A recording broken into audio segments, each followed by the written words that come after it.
നമസ്കാരം. ഉത്രട്ടാതി നക്ഷത്രം മീനക്കൂറിൽപ്പെട്ട ഉത്രട്ടാതി നക്ഷത്രക്കാർക്ക് 2024 എന്ന് പറയുന്ന വർഷം പൊതുവിൽ ഗുണദോഷ സമ്മിശ്രമാണെങ്കിലും ഗുണങ്ങൾ തന്നെയാണ് കൂടിയിരിക്കുന്നത്. അവർക്ക് ഈ 2023 ഏഴര ശനിയുടെ കാലഘട്ടം കടന്നു പോവുകയാണ്. എങ്കിലും യുവജനങ്ങളായ ആളുകൾക്ക് വിവാഹ കാര്യത്തിൽ തീരുമാനമാകുകയും ഈ വർഷം ഊഹക്കച്ചവടം ചെയ്തിട്ടുന്ന ആളുകൾക്ക് അതിൽ നിന്ന് നേട്ടമുണ്ടാകുന്നതുമാണ്. പൊതുവെ സമ്പത്തും പ്രശസ്തിയും വർദ്ധിക്കുന്ന ഒരു കാലഘട്ടം തന്നെയാണ്. വിദേശത്തെ ജോലിയോ വിദേശത്ത് പോകാൻ ആഗ്രഹിക്കുകയൊക്കെ ചെയ്തിരുന്നവർക്ക് അത് സാധ്യമാകുന്ന ഒരു കാലവും കൂടിയാണ്. വിദേശത്ത് നിന്ന് ബിസിനസ് ചെയ്യുന്ന ആളുകൾക്ക് അതിൽ നിന്ന് സാമ്പത്തികമായിട്ട് നേട്ടം പ്രതീക്ഷിക്കാവുന്ന കാലയളവാണ് ഈ 2024 എന്ന് പറയുന്ന കാലഘട്ടം. ലോണിലൊക്കെ വീട് വച്ചിട്ടുള്ള ആളുകൾക്ക് ജപ്തി ഭീഷണിയൊക്കെ നേരിടേണ്ടതായിട്ട് വന്നു ചേരുന്നുണ്ട്. മനസ്സ് വളരെയേറെ അസ്വസ്ഥമാകുന്ന പല സന്ദർഭങ്ങളും നിങ്ങൾക്ക് നേരിടേണ്ടതായിട്ട് വരാം. പണത്തിൻ്റെ കുറവ് മൂലം, സാമ്പത്തിക പ്രതിബന്ധങ്ങൾ മൂലം പല കാര്യങ്ങളും നിങ്ങൾക്ക് മാറ്റിവയ്ക്കേണ്ടതായിട്ട് വന്നു ചേരുന്നുണ്ട്. മാതാവിന് ചികിത്സയുമായി ബന്ധപ്പെട്ട പണച്ചിലവുകൾ അധികരിക്കുന്നതും അതുമൂലം നിങ്ങൾക്ക് ആശുപത്രിവാസത്തിനുമൊക്കെ പണം ചിലവഴിക്കേണ്ടതായിട്ട് വന്നു ഭവിക്കുന്നുണ്ട്. നിങ്ങളുടെ വാദസംബന്ധമായ, അതായത് രോഗവുമായിട്ട്, ആർത്രൈറ്റിസുമായിട്ട് ബന്ധപ്പെട്ട് ചികിത്സയിലിരിക്കുന്ന ആളുകൾ കൂടുതൽ നല്ല ചികിത്സയ്ക്ക് തയ്യാറെടുക്കുന്നത് പൊതുവിൽ നന്നായിരിക്കും. വിദേശ പഠനവുമായിട്ടും വിദേശ ജോലിയുമായിട്ടൊക്കെ ബന്ധപ്പെട്ട് ഉന്നത വിദ്യാഭ്യാസ രംഗത്തൊക്കെ പ്രവർത്തിക്കുന്ന ആളുകൾക്കും വിദ്യാർത്ഥികൾക്കുമൊക്കെ ഏറ്റവും കൂടുതൽ ഗുണകരമായ ഒരു വർഷം തന്നെയായിരിക്കും ഈ 2024 എന്ന് പറയുന്നത്. താൽക്കാലിക നിയമനം ലഭിച്ചിട്ടുള്ള ആളുകൾക്ക് അത് മാറി ജോലിയിലെ സ്ഥിരത അനുഭവപ്പെടുന്നതാണ്. പൊതുവിൽ എല്ലാ കാര്യങ്ങൾക്കും ഒരു ഉന്മേഷവും ഉത്സാഹവും കൈവരിക്കുമെങ്കിലും മനസ്സ് എപ്പോഴും അസംതൃപ്തമാകുന്ന പല സന്ദർഭങ്ങളും തരണം ചെയ്യേണ്ടതായിട്ട് വന്നു ചേരുന്നുണ്ട് ഉത്രട്ടാതി നക്ഷത്രക്കാർക്ക്. ഉറപ്പിച്ച വിവാഹം വേണ്ടെന്ന് വയ്ക്കേണ്ടി വരുന്ന സാഹചര്യങ്ങളും ദൂരയാത്രകൾ പലതും മാറ്റിവയ്ക്കേണ്ടതായിട്ടും വന്നു ചേരുന്നുണ്ട്.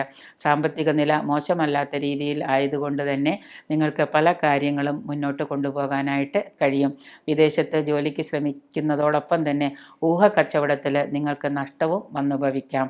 പുണ്യസ്ഥലങ്ങൾ സന്ദർശിക്കാൻ അവസരങ്ങൾ വന്നു ചേരുകയും വരുമാനം വർദ്ധിക്കുമെങ്കിലും ചിലവുകൾ അധികരിക്കുന്ന ഒരു വർഷം തന്നെയാണ് 2024 എന്ന് പറയുന്ന ഉത്രട്ടാതി നക്ഷത്രക്കാർക്ക്. പങ്കാളിയുടെ കുടുംബവുമായിട്ട്, അതായത് ഭാര്യയുടെ കുടുംബവുമായിട്ട് രമ്യതയിൽ വർത്തിക്കാനൊക്കെയുള്ള ഒരു യോഗമൊക്കെ വരുന്നുണ്ട്. ഏതെങ്കിലും കാരണങ്ങൾ കൊണ്ട് പിരിഞ്ഞിരുന്നവരാണെങ്കിൽ ഭാര്യയുടെ കുടുംബാംഗങ്ങളും ബന്ധുജനങ്ങളുമായിട്ടൊക്കെ സ്നേഹത്തിൽ വർത്തിക്കാനുള്ള യോഗമൊക്കെ സംജാതമാകുന്നുണ്ട്. വീട് മാറി താമസിക്കേണ്ടതായിട്ടും അന്യസ്ഥലങ്ങളിൽ താമസിക്കേണ്ടതായിട്ടൊക്കെ വന്നു ചേരുന്നുണ്ട്. പൊതുവെ ദാമ്പത്യ സുഖം കുറയുന്നതും കുടുംബാംഗങ്ങളുമായിട്ട് രമ്യതയിലായിരിക്കാൻ പ്രത്യേകം ശ്രദ്ധിക്കേണ്ടതുമാവുന്നു. കാരണം ബന്ധുജനങ്ങളൊക്കെ നമുക്ക് ഭാവം പുലർത്തുന്നത് കൊണ്ട് കുടുംബാംഗങ്ങളും ബന്ധുജനങ്ങളൊക്കെ ആയിട്ട് നല്ലൊരു രമ്യതയിൽ വർത്തിക്കുന്നത് നന്നായിരിക്കും. വാദസംബന്ധമായിട്ട്, മുട്ടിന്, കാലിന്, ഞരമ്പ് സംബന്ധമായിട്ടൊക്കെ രോഗങ്ങളുള്ളവരൊക്കെ ആണെങ്കിൽ അത് പിടിപെടാനൊക്കെ സാധ്യത കൂടുതലുള്ളതുകൊണ്ട് പ്രത്യേകം അതിന് ചികിത്സകളൊക്കെ ചെയ്യുന്നത് വളരെ നന്നായിരിക്കും. ചില പ്രധാനപ്പെട്ട രേഖകളൊക്കെ ഒപ്പുവയ്ക്കേണ്ടി വരുന്നതും ചില പ്രധാനപ്പെട്ട രേഖകളൊക്കെ നിങ്ങൾക്ക് സ്വന്തമായിട്ട് കിട്ടുന്നതുമാണ്. ഏതെങ്കിലും വസ്തുവുമായിട്ട് ബന്ധപ്പെട്ടുള്ള രേഖകളൊക്കെ നിങ്ങൾക്ക് സ്വന്തമായിട്ട് കിട്ടുന്നതാണ്.